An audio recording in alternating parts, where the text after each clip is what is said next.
What's up, Ramblers? It's Saturday. Whereas Ruth was in her crazy week of exams all the time last week, that's me right now.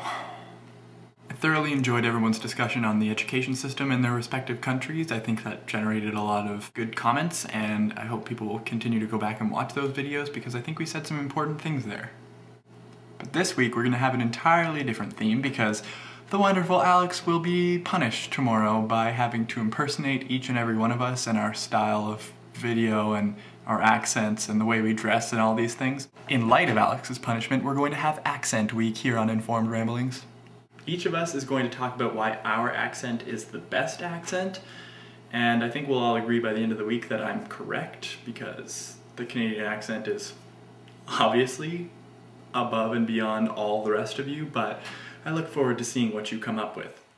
First of all, we pronounce every letter. I mean, like, we don't decide that some letters just aren't there unless they are actually silent letters, like the K in knife or the GH in right. But that's not our fault, that's the English language. None of you guys pronounce those letters either because English says don't. But other than those letters that nobody pronounces, we pronounce them all, which is right because they're all there, so why would we skip over them? Now, I know Americans, and probably a lot of the rest of the world too, make fun of the way we say about. Yes, I said it. Laugh. Ha ha ha ha. About.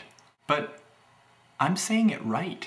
The words are pronounced out and about. There is no A in either of those words, and neither is there OW. So why would I pronounce it about? Or however Americans say it. About? About? About? What is that? There's a reason why about and towel are spelt two different ways. They both have that ow sound in them, but in about it's with a U, in about it's with a U, in towel it's with a W. Of course they make different sounds, otherwise why would they spell them differently? So Americans who are claiming we are saying about wrong, you're saying it wrong.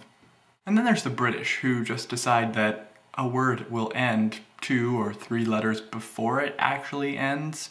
They just don't like to finish their words. So when I say that Canadians say all the letters, I mean like we finish the end of our words as well. But like especially words that end in R, we pronounce the R. We don't just I'm sorry, James, that was a little bit harsh. But it's true. And Australians, we pronounce the spaces in between our words as well, which makes our accent better than yours. Because Australians, I find, often forget that there are spaces in between words. When people accuse Canadians of talking more slowly than other people, it's just because we recognize that words don't all just run into each other like this. Like, how you going? What the heck does that mean? It's all one word. It's like 4 words like running into each other. I don't know what that's all about. That's my best Australian accent. I'm terrible at Australian accents. I pronounce the spaces in between my words, which just means I'm saying it right.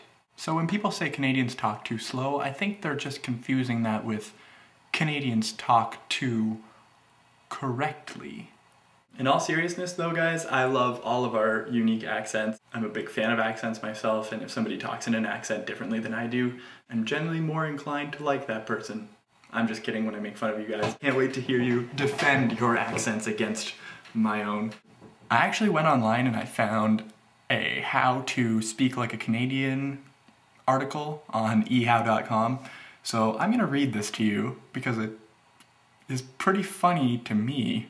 I find it rather humorous, and I hope you will follow along because it's like a step-by-step process, and I hope that you try this at home while I'm reading this to you, and then maybe you'll sound like a Canadian.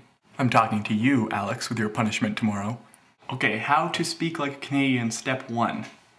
Accentuate your vowels. Canadians draw out the vowel sounds in words and emphasize them more than Americans do. Remember to speak slower than you usually do and say your vowel sounds as though there were 2 or 3 of the given vowel in a word instead of just 1. Rounding your O and flattening your A will help you sound just like a Canadian native. I think by that they're referring to people born in Canada, not native Canadians who have an entirely different accent altogether.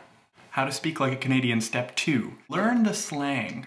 Another way to sound Canadian is to use the same slang they do. Using words like hoser and Zed will make you sound authentically Canadian, even if no one is quite sure what you are saying.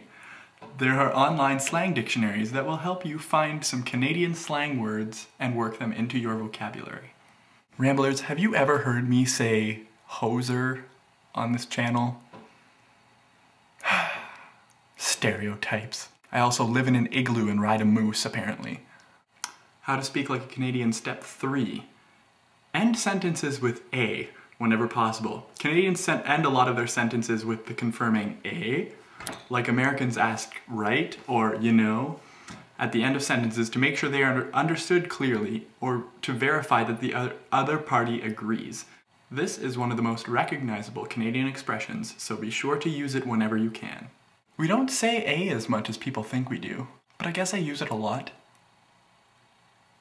More than other people, definitely, but not as much as you think. How to speak like a Canadian, step 4. Be polite. If the Canadians are known for anything other than their great goaltending, it's their politeness.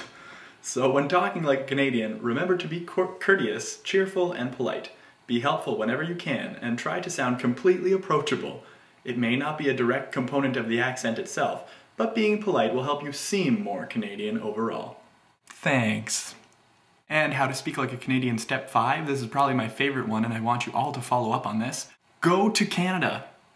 There's no better way to learn to talk with a Canadian accent than to take the trip up north and surround yourself with all things Canadian. Take a few days and visit the places that aren't really tourist areas or that are a little off the beaten path. Visit a few Mountie stations and go to a hockey game or two. Immersing yourself in Canadian culture and getting a better understanding of how Canadians from the different provinces speak and act will help you sound more Canadian and give you a better understanding of the culture itself. Well, at the end of every day, I do like to go down to a Mountie station and catch a hockey game. Americans. But I really do think that you guys should come visit Canada because that would be so awesome. Oh my gosh, I can't even tell you. And if you are from Canada and you're watching this video, why are we not hanging out right now? Anyways, that exposition of the Canadian accent made me laugh an awful lot, and I really can't wait to hear what you guys have to say about your own accents and how you're going to defend them against mine. I really do think we all have an amazing dynamic that we've created with our accents from different areas of the world, and so I really look forward to hearing what you guys have to say. But even more, I'm looking forward to Alex's punishment tomorrow, and I really cannot wait to see what you do when you try to impersonate me, so yay! Alex, I'll see you tomorrow. Ramblers, I'll see you around.